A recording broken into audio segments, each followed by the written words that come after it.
So let's talk about effect and preset. So if you want to find the effect and preset, you have to come on this effect and preset.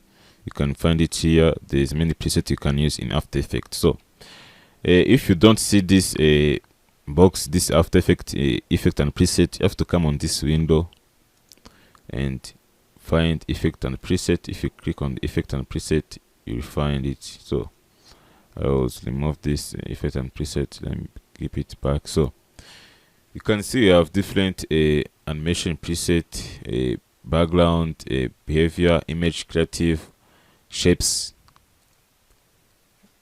element.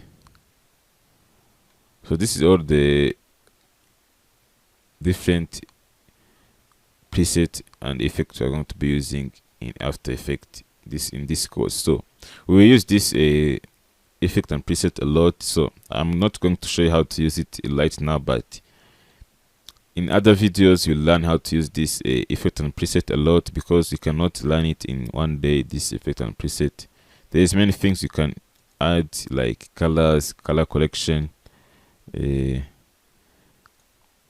this expression control, distort. All this effect and preset, we learn it by doing a project. So I see in the other lesson.